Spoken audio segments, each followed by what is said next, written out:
America Street Team all summer long out at our events. Ask about our Mall of America mystery cards where everyone is a winner. See where we'll be next. KFAN.com, keyword calendar.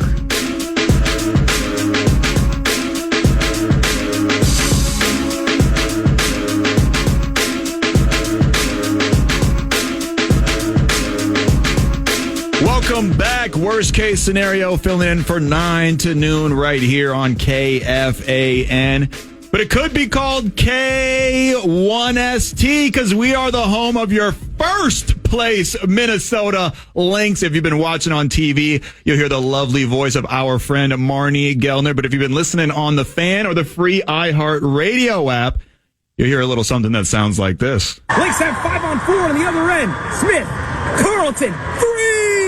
Yes! BC knocking down the 3. And the Lynx crowd at Target Center has come alive. Minnesota's on top by 11, their largest lead of the night.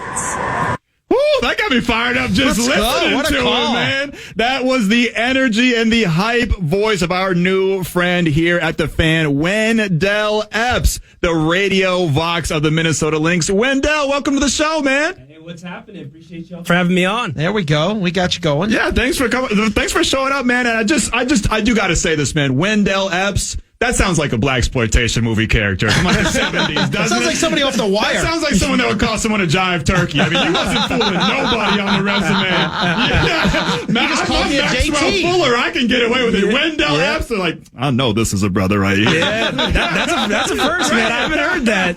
But hey, it's a unique name, man. I'm blessed to have it. Wendell Epps. Let's do it. Yeah, it's awesome, man. No relation to Mike? No, unfortunately. Or Omar. Listen, in extreme scenarios, I'll say, I'm related to him. Right, yeah. If I want to make that first impression. But I'll be nice today. Now, I know you did some stuff with the Orlando Magic and their G League affiliate before coming over here to the Lynx. But where did you grow up? How did you get your start in sports broadcasting? Yeah, so I grew up actually in the D.C. area, Fairfax, Virginia. So shout out Fairfax. Born and raised there, lived there my entire life, and, grew up as a DC sports fan, so DC sports, those two haven't had a good history together. But, to the football team. Yeah, but, Well, that's why you're perfect for Minnesota. Yeah, exactly. Right. But hey, I was very passionate about sports, grew up playing a lot of basketball, the AAU circuit a lot, and then picked up an early interest in sports broadcasting. Every time I watch sports on TV, just love listening to the broadcasters, and then eventually, realized that I could study it in college, and I actually had started my own podcast before I even got to college and got some early experience there. And then once I went to High Point University, that's where I went to school. I started doing a lot of play-by-play there, was the voice of their team for 4 years and called over 100 games there, did a couple internships getting my hands dirty wherever I could, local news, carrying around a big camera that weighed more than me. But, here we are now, man. It all paid off. And, had the fortunate opportunity right after I graduated to go down to Orlando, Florida, where I always wanted to go live at some point in my life, and had the chance to achieve my dream working in the NBA, and now here I am with the WNBA in the Minnesota Lynx. Man, that's awesome. And you can tell that you grew up with a sports background because that's genuine, passion and excitement coming across in your calls, man. You've been absolutely killing it. How do you practice something like play-by-play? You're a young guy, you know what I'm saying? I feel like a lot of guys in the game are a little bit older. How do you do you just go around when you're, I'm filling up the shampoo. And now we've reached the 10 items or less line.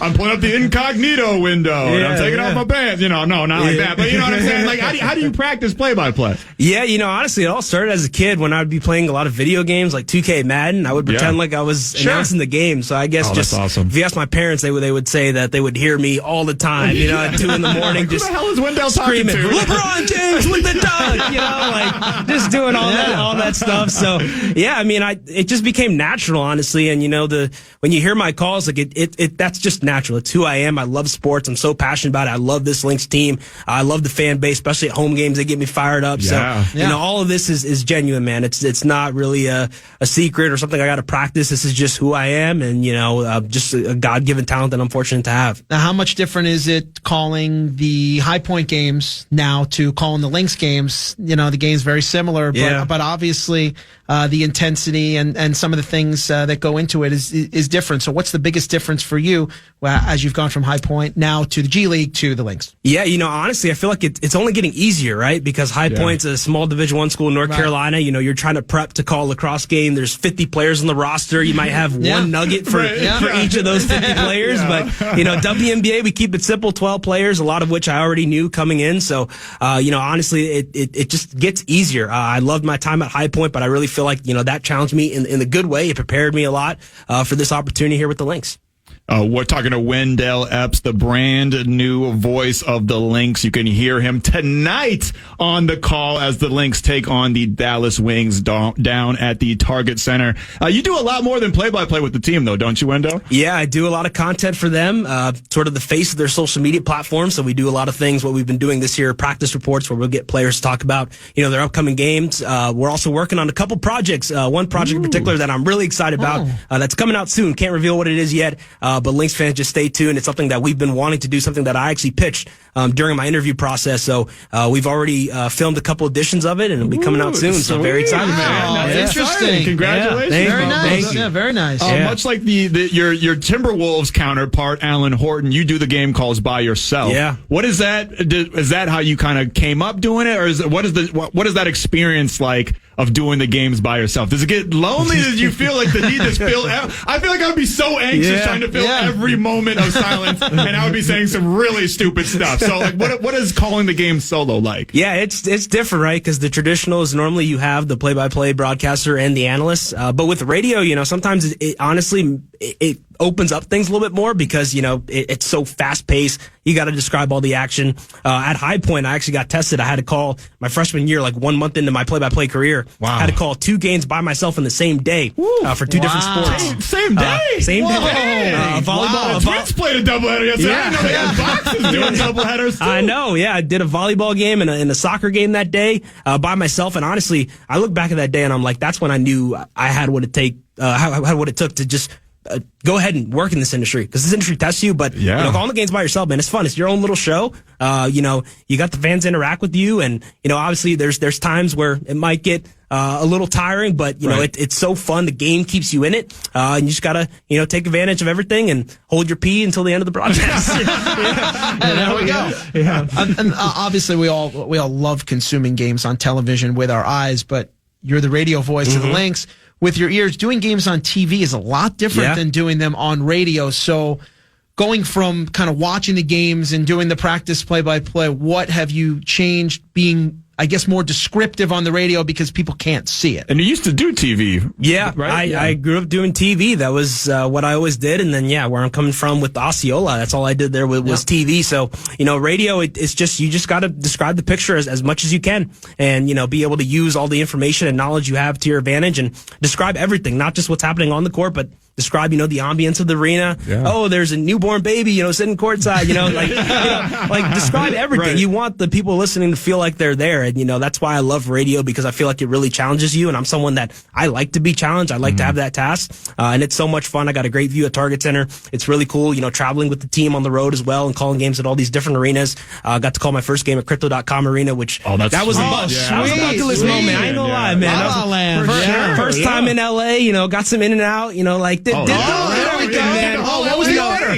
What was the order? Listen, a double man. A double with fries? Okay. I gotta say, the fries were really good. People hate on the In-N-Out fries. They gotta be crisp and hot, though. Yeah. I ate it there, so it was nice and fresh for me. Maybe they knew the Lynx broadcaster was in town. There we go. We got to step it up for him. Get them up fresh. That's it, baby. Exactly. I gotta say, I can't say whatever the arena's called now. It's got to be Staples Center, right? Yeah. Like that's what we know it as. Yeah, I know. I know. It'd be like if Madison Square Garden changed their name to something like that's MSG. Well, you know what I mean? To that point, Brett, I believe the naming rights for the Xcel Energy Center are up pretty soon, so we may have to get used to calling that something different where the Wild play. I mean, if we can't call it the the Spark Box anymore, then what are we doing? Well, the Lynx will be in action down at the Target Center tonight, 7 p.m. tip-off. You can hear Wendell Epps on the call right here on these very airwaves. What's been your favorite moment of the season thus far? It's got a lot of high points. They only lost 3 games. They got the best record in the West. What's been your favorite moment of the season so far? Definitely that home opener, double overtime game. First game that I called at Target Center, and we went to the first overtime. I was like, okay, we're gonna finish this, in this overtime period. And then it was one of those games where we missed a couple free throws at the end of OT, and it sent us a double OT. I was like, we gotta win this game, man. Like I'm getting paid overtime here, man. I want to win, and we ended up winning. And interviewed Fee after the game, and you could just tell that Fee was so relieved that they were able to get the job done. And that was also the night when I knew that this Lynx team was special, because they had beaten Seattle not just once but twice to start the season, and they just really set the tone very early on. How about defensively? Friday night, 17 steals and 6 blocks. So as a guy who's calling the game, you're trained to always watch them on the offensive end of the floor, maneuvering the ball around and obviously trying to score points. But with these steals and stuff, your eyes really have to be trained on the other end of the floor because of how good defensively they are, right? Yeah, they are. I mean, Fee had 8 steals in that game. I was just talking to Alana Smith at Shoot Around. She's talking about just how the chemistry is there for this group. They feel like they all can communicate with each other, whether they're actually talking or not. So it's just one of those things where defense wins you ball games, defense wins you championships. And this Lynx team, I'm so happy for them, because now I feel like people are starting to recognize that they are a talented team. They deserve to be talked about. I know there's a lot of tension on a lot of different storylines in WNBA, but man, you got to give the props to the Minnesota Lynx, man. They're killing it this season. Absolutely. And speaking of championships, do you think this Lynx team can win it all? You think they can do the whole damn thing? Absolutely. I mean, we've already beaten New York and Vegas. Right. The two big teams. Yeah, the 2 big teams. Exactly. And I'm so excited for that Commissioner's Cup championship game next week against New York, because I think if we can take home the cup, that'll show people even more. But listen, we have one of the best players in the league, if not the player that might potentially win the MVP this year in Nafisa Collier. So many other players. Kayla McBuckets, as I like to call her, is playing really well. Our new additions, Alana Smith and Courtney Williams, and Cheryl Reeve has just done an incredible job. I mean, you got Cheryl Reeve at the helm. Anything's possible. Yes. Exactly. A couple more questions for Wendell Epps, the Lynx radio voice. Who's somebody that left you starstruck that you've met since you've become a broadcaster? Oh, man. Honestly, I interviewed Jim Nantz once. Wow. I did. Yeah. Okay. Hello, friends. Jim Nantz. Yeah. And he says that exact same thing in person, man. It's so awesome. Yeah. I interviewed Jim Nantz without even knowing that I was going to interview Jim Nantz. It was at a National Sports Media Association awards banquet in Winston-Salem, North Carolina. And my job there, this was one of the many, side jobs I took just to interview, the inductees and random people at the event. And then all of a sudden, maybe 4 minutes before I actually interviewed Jim Nantz, I got told, hey, you're going to interview Jim Nantz. I was like, I have no questions. And then I didn't know how tall Jim Nantz was, too. Oh, he's a big dude. Dude was towering me, man. I'm like, I was like, get this man's out. He's like 6'6". Yeah, he's a tall dude. Oh, so, dang. Yeah, get him out on the court. Exactly. But Tony Romo in the booth, the two of them. Here we go, Jim. Yeah, I know. It was crazy, too, because the other people I was interviewing, no one was really watching the interviews. There was a camera operator, but then eventually once I started interviewing Jim Nantz, everyone that was in the banquet room came over. So it was I don't know, maybe 100 people watching, and it was kind of my moment. Then after I did the interview, he complimented the great work I did, and that was like a starstruck moment. I was like, yo, this is crazy. This is crazy. Yeah, and then I tune in. This is during NFL season, so I tune in on CBS next week. I see Jim Nantz. I'm like, that's my guy. That's my guy. You just call him Jim now. Yeah, first name basis. Exactly. Right? We're boys. Yeah. Last question for you, Wendell. We appreciate you coming down to the studio, man. We definitely got to have you in more often. Sure. You're awesome, dude. The Lynx take on the Wings tonight. Pretty much reverse records for the Lynx and the Wings. The Lynx are 10-3. The Wings are 3-9.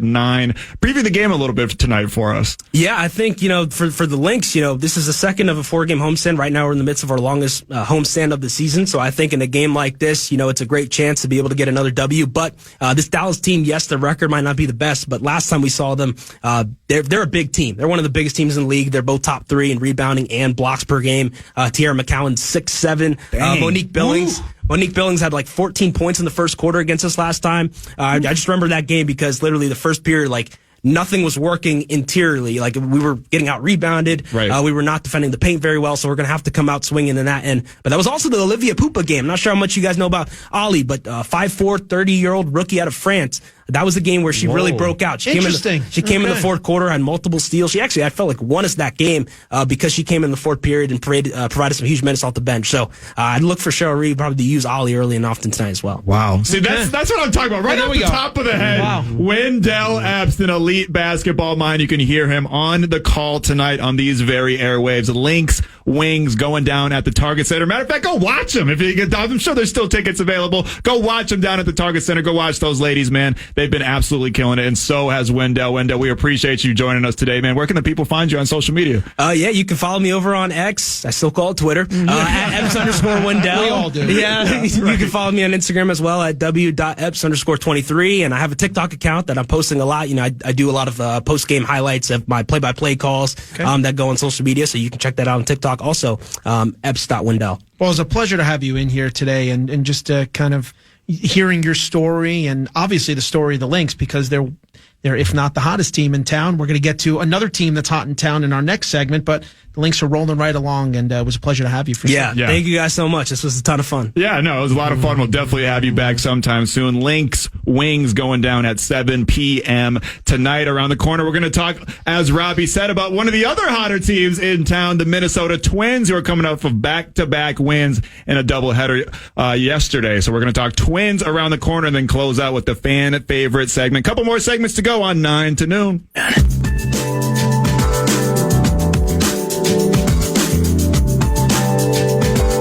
Segments of worst case scenario to go. We will close out the show with our fan favorite segment, and according to Brett Blakemore during the break, StoryToppers is in the lead. It is your leader in the clubhouse. How it works is Brett is going to tell a story, and then we'll invite you, the lovely listener, to call us 800-320-5326 or text us 64686 and try to top whatever story that he tells, and we're going to just keep going and keep on going until we see what the top story is. I'm sure Robbie Rosenhaus probably can do it all by himself. Come on, I mean, I'm the human onion. You think about, think about peeling back layers. I've got stories upon stories. Left and right. We talked to Wendell Epps, the radio vox of the Minnesota Lynx, one of the hottest teams in town. But they got some competition because your Minnesota Twins have won not one, not two, not three, but 4 in a row, with 2 of them coming yesterday in a double header. We got Betsy Helfand of the Pioneer Press joining us next. Betsy is the Twins scribe across the bridge at the Pioneer Press. She is Royce Lewis-like in the sense that she hits a homer every time she picks up a pen. Betsy, I appreciate you joining us today. Of course, I want to talk about the doubleheader and all kinds of stuff. But on Friday night, I was at the Twins game, and it was not just any Twins game. It was Flow Rida night. So I'm sure you were in attendance, as you always are. What were your thoughts on Flow Rida night? Yeah, well, first of all, thank you so much. Thanks so much for having me. Of course. I think it was the, highest attended game all season. Crowd was great. They got to see a great game. And then the show, I missed a little bit of it because we were down in the clubhouse doing interviews, but I was shocked at how many Flow Rida hits I knew. Right. Yeah. That's what I was saying. Yeah, I know a few of his songs, but he just kept going and going and going. And I'm like, he has so many hits. Would you describe Flow Rida as timeless? Apparently. Yes! We got into a debate about this yesterday. Hits from my high school days, and they're still bangers. Well, that's what I'm saying. When he did Apple Bottom Jeans as like the third song, I'm like, oh, it's over, right? Like, and then he just kept going. I mean, he's just got mega hit after mega hit. Betsy, if you could pick any other rapper to have his or her own night at the Twins game, who are you choosing? Ooh. Does it have to be a rapper? Any artist. I was trying to pitch the Twins on Britney Spears night. Oh, wow. I would go with this, but hit me, baby, one more time. Right now. Oh my gosh, that would be awesome. I fully support Britney Spears night. Hopefully they can make that happen. The Twins made it happen on the field, on the diamond yesterday, winning both of their games against the Oakland A's. The first one 6-2, the second one 8-7. Sounds like it was a pair of crazy games there, Betsy. Yeah, it was a good night good day for the Twins all day. It was very hot all day, but oh my gosh. Energy production levels were pretty consistent. The first game, Carlos and Royce immediately get them on the board, and they kind of ended up cruising behind Bailey Ober. And the second game was really back and forth. And, they were winning, and Paddock gave up, 2 home runs, tied it up, got another lead. Oakland came back, eventually took another lead. It's, they've been very resilient lately, and you kind of saw that again last night. It's been such a streaky season, but the way, they're playing right now, especially, after Royce Lewis came back, you can see how much he really, charge into this lineup. Misses a home run by, a couple feet and straightens it out and hits home run. He's had, 7 home runs in 12 games this season, and what he's doing is really incredible. I think that's kind of rejuvenated this team a little bit. Betsy, Brett here. I'm not as much of a ball guy as I used to be, but I got a text the other day from one of my buddies back home who's a diehard ball guy, and he said, is Carlos Correa getting the respect he deserves in Minnesota? How would you answer that question? And you called him the hottest hitter on planet Earth on Twitter the other day. He's got 20 hits in his last 36 at-bats, so I would say so. Yeah, I mean, I think we forget because, Carlos was dealing with plantar fasciitis pretty much all of last season. I think it popped up, pretty early. We forget how good, it seems like collectively we've forgotten how good he can be. Obviously, this is who he was signed, to be. Like you said, 20 hits over his last 36 at bats. He's hitting .431 in the month of June. OPS like 1.18. I mean, he gets hot. You can see it. He can carry a team. He had five hit game the other day, and the 6 at bat was a ball hit at around 110.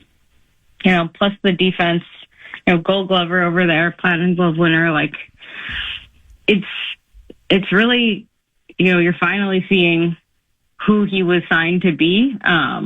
Plus the leadership, like it's really been something to watch lately. Yeah, no, and it's not just Carlos Correa. It seems like the whole team has kind of found their bats lately. I mean, eight in the first game yesterday, 6 in the first game, 8 in the second. They had 6 the game before, 17 the game before that. Is it more so because they're playing the bottom feeders of the MLB like the Rockies and the A's, or do you think this Twins team has found something that they can carry moving forward? I mean, we do need to see them beat good teams. They haven't beaten, top 3 teams in the AL yet.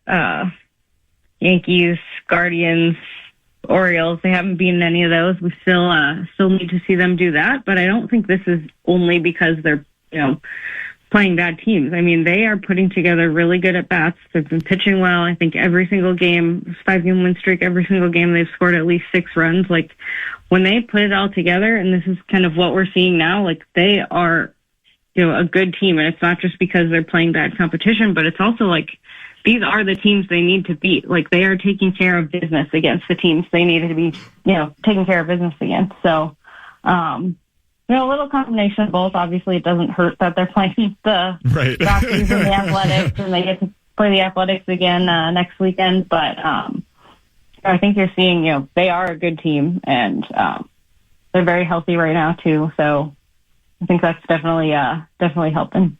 Talking to Betsy Helfand of the Pioneer Press. We've talked, Robbie here, Betsy, we've talked a lot about the hitters in the lineup. We've mentioned Royce Lewis. We've mentioned Carlos Correa. But I want to switch over to potentially this team's biggest need, and that would be starting pitching. We're 6 weeks out from the deadline, and I think the rotation would greatly benefit from adding somebody to the rotation. Paddock's outing Sunday night was full of hard contact. Bailey Oberst had 5 starts this year in which he's allowed 4 runs or more. Varland has been very good in 2 recent performances. Woods Richardson has been up and down, but it seems like that they could use an infusion. They do have a middle-of-the-road prospect system, but they do have some stars there with Jenkins, Lee, and Rodriguez. So what is the appetite, do you think, for this front office to go out and make a big move to support the run that they've been on their way to potentially a division title and a postseason berth? Yeah, I would agree with you. I mean, Paddock's been a little bit up and down. Bailey's been, I would say, mostly good, but a little bit up and down. Same goes for Pablo. Joe Ryan, it seems, has, taken a step forward. And it's been nice to see Simeon step in, after Louis got hit hard early in the season. But I would say starting pitching is a need for this team. I do wonder how, it might be viewed if you get to late July and you're battling. Right now, they're battling for a wild card spot. But if they, close this up, the division lead Cleveland has, if they close that up, I wonder how much, the division being within striking distance might change kind of the viewpoint for, making a bigger move versus maybe if you're, competing for a third wild card spot. But obviously starting pitching, is a need here. And I think it's definitely something that'll be talked about more and more as we get into July, closer to the trade deadline. Betsy, speaking of people that the Twins could add, the Astros released former AL MVP Jose Abreu late last week. Do you think that's somebody that the Twins would be interested in possibly bringing in? I can't really see it. I haven't followed his season too closely, but I know they sent him down to their complex in Florida for a true reset. And the Twins have been getting a lot of production, at first base recently. Carlos Santana has turned it on. Jose Miranda can play over there. So I don't really see a fit there. And, I think he's 37, 38. Yeah, so he's up there. I'm not even sure if he'll kind of latch on with another team at this point, but I will be following that. I'll be interested to see what happens there. I just don't see it happening here. A couple more questions for you, Betsy. At the beginning of the season, the Twins had the home run sausage, the rally sausage. I'm not sure I ever heard what happened to it. I'm assuming it just turned bionuclear at some point and they had to ditch it. But recently they busted out a new celebration that involves Minnesota's most beloved son, Prince. Where did this new Prince celebration come from? Yeah, so I actually wrote about this today. It'll be in tomorrow's paper. But a lot of these ideas, the fishing vest, and this new celebration, a few other things that are happening around the clubhouse, they all kind of trace back to Pablo Lopez. So earlier this spring, he was, they retired the fishing vest. He was kind of thinking up ideas for, what they could do this year. And he came up with Prince idea. So we went to a website, got it custom made.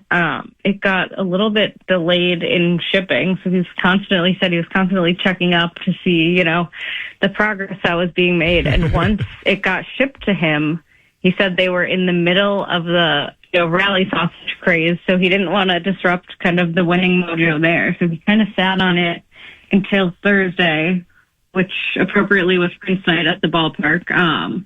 So it's this custom-made vest, and then there's a fedora that has the new City Connect logo on it, and they scrounged up an inflatable Prince guitar, which was a giveaway a few years ago.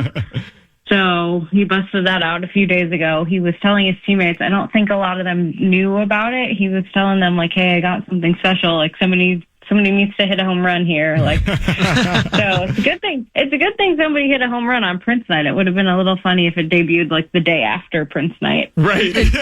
And it seems like Pablo is, as you said, is kind of the director of fun activities with the Prince Homer celebration. Apparently, he also introduced the Wheel of Fortune, in which the best position player and pitcher of each game are selected after wins, and those players square off in rock, paper, scissors for a chance to spin the wheel and win a prize. And apparently Lopez won a portable fire pit after earning a victory last week against the Rockies. Yeah, he did. And I know Chris Paddock was the first winner. He said he won eye massagers. Not totally sure what those are. Oh, but okay. Not exactly shiatsu. I think they're for migraines. Yeah, there's a big structure sitting in the locker next to Pablo's with like a big sheet over it. So we've never actually seen the wheel, but it comes out after wins. I think the way it works is like the previous day's pitcher, previous wins, pitcher of the game, player of the game nominates the next one. They play rock, paper, scissors, and then it sounds like Pablo has provided, all the prizes. He said that when he was in Miami as a younger player, there were a few veterans that were kind of very into, planning group activities like this to bring people together. And, he would participate and think like, someday I would like to be that guy. So now he's become that guy in the Twins clubhouse. Wow.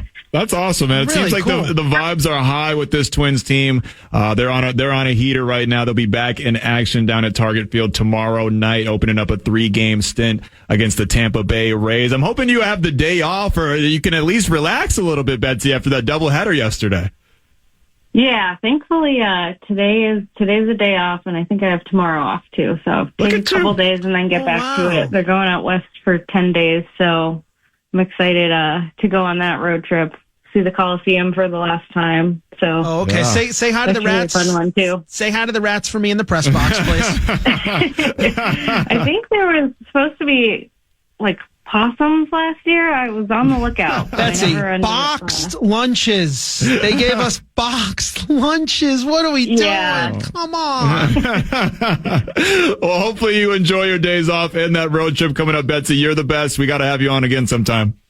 Yeah, thank you so much for having me. Yeah, Thanks, of course. Betsy. That is Betsy Helfand of the Pioneer Press. She does great work covering the Twins. Once again, they are back in action at Target Field tomorrow night against the Tampa Bay Rays. Final segment of the show coming up next. Our fan favorite segment. The three of us each presented an idea for a topic, and we let you, the lovely listeners, vote on it on Twitter/X. And Brett Blakemore, what do the polls say? The results are in. StoryToppers has won. 43% of the vote. That's 2 in a row for me.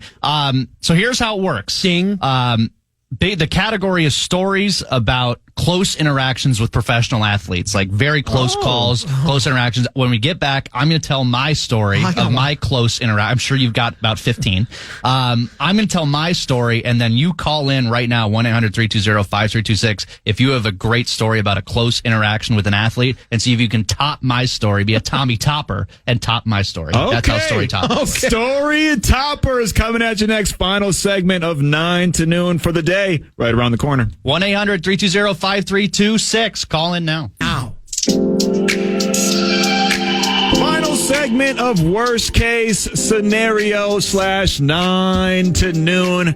Real quickly before we get to Brett's Story Toppers game, just want to say thank you to Wendell for joining us today. Thank you to Betsy for joining us today. And thank you to Bartley and James, Major League Eaters, for joining us today, and all of you. It's been a really fun show thus far. Brett Blakemore, take it away. So we're going to play Story Toppers. I'm going to tell a story, and then we'll see if the callers or you two can top my story. The category was close pro athlete interactions. So here's my story. In college, when I would come home to Iowa, my side gig was to be one of the shovelers at the Iowa Wild. Yeah. Okay. That they shovel the ice. And they don't have like a whole flock like they do at the Minnesota Wild games, just like 2 or 3 of us that try to get all the ice.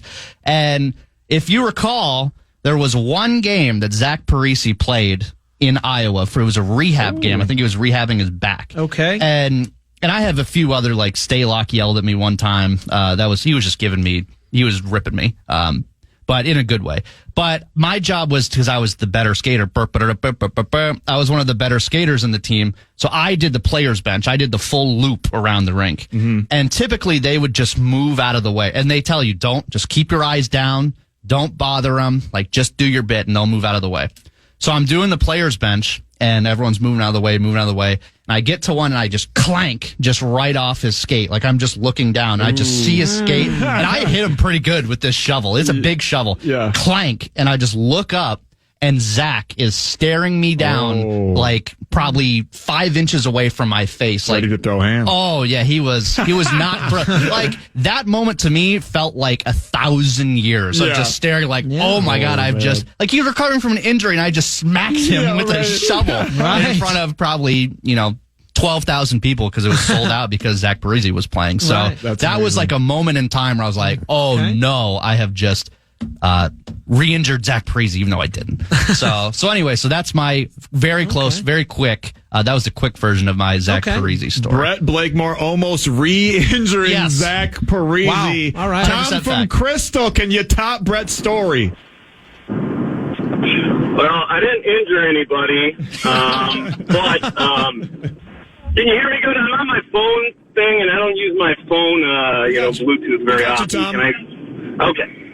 All right, so it's April 7th, 2010. I just looked it up just to make sure. So the Golden State Warriors were in town, and this was Steph Curry's rookie year. Yeah. And the reason I remember the date is because Don Nelson that night, they beat the Timberwolves. Who doesn't beat the Timberwolves in 2010? Oh. But Don Nelson set the NBA all-time winning coach wins mark that night. So I remember the date. And then so afterwards, me and my buddy decided to go out for a drink, and this is when they had a Hooters on Block E. I don't know if anybody remembers that. Oh, yeah, come on, please. Yeah, come on, you go in. You mention, you meet Daisy, for sure. Yeah. But, okay, so Hooters on Block E, it was like a Wednesday night, so it was not exactly popping there, but me and my buddy are just sitting there having a beer, and in walks Steph Curry. Oh. And so we're just sitting there, like, staring at him. There's, like, 3 people in this place. Like, it's me, my buddy, like, some random guy who's, like, passed out at the bar, and Steph Curry, and the guy he met up with there was his buddy from Davidson, who was, like, another point guard on that on the Elite Eight team that had that run. And so we're just sitting there, we're like, should we, like, do something? Like, we didn't want to bother him or anything, and he had, like, 27 points that night. He went off, and we were just like, we should have drafted him. So we just sent over a couple drinks that said, we should have drafted you. I put a note. I was like, give him this note, too. Send these drinks over and give him this note. It just said, we should have drafted you. And so they get the drinks. They get the drinks, and they look over at us, and they, like, nod and acknowledge us. And my buddy chose the drinks, and it was just these absolutely nasty shots. He called them the franchise. I don't know what's in them, but he's like, we're sending over the franchise. So he sent over 2 franchise shots for Steph Curry and his buddy from Davidson. And then they sent over 2 beers, like, 5 minutes later. We got 2 drinks from him. And, like, me and my buddy look at it, like, what are we doing? There's nobody in here. Let's just go say hi. So we go over there, and we talk to Steph and his buddy for probably, I don't know, 10, 15 minutes, and then we headed out, and that's something we'll remember the rest of our lives. So That's a cool story. Close encounter. That's awesome. That's a cool story. I love the bit about throwing the note in there that we should have drafted you. We appreciate the call. Do you think Tom. I've been topped? I think you've been topped. I think so, yeah. I mean, meeting the greatest shooter of all time at the bar is topping it. But we only have a few more minutes left. I want to make sure we can get another story in. Alan from Olivia, can you top Tom's story of meeting Steph Curry? Very quick. It's going to be quick. So my son was in 4th grade, and he wanted to try to meet Pat Williams. So I took him down to the NFL, or down to Mankato. And so we watched all the practice, and then we went across the street, and he was waiting to get Pat Williams' autograph. And we were standing there for a while, and all of a sudden, all the players started walking over, and Kevin Williams walked up to my son and said, would you like my autograph? And my son knew who he was. Of course, Kevin was wearing a 93 jersey, and I think he just got into his 1st or 2nd Pro Bowl. My son looked at him dead in the eyes and said, no. Oh, there we go. And he looked at me, and Kevin goes, sir, does he know who I am? And I said, yeah, but I said, my son wants Pat Williams' autograph. And so he looked down at my son again. Well, again, he's only in 4th grade. Said, are you sure you don't want my autograph? And my son looked him dead in the eye and said, absolutely not. I only want Pat Williams' autograph. Kevin was dejected so bad he put his head down, didn't sign any more autograph, and walked into the old campus. That's amazing. Wow. Alec from Olivia might have won. He just stole the show. That's it. I mean, I was going to say how I intended to injure an athlete when I threw batteries at a baseball player, but he takes the cake. Yeah, he takes the cake. We appreciate all of you for joining us today. Next time we'll have to do a little bit. We'll have a little bit more time for Story Toppers. This has been 9 to noon. Worst case scenario filling in. The Common Man program is up next.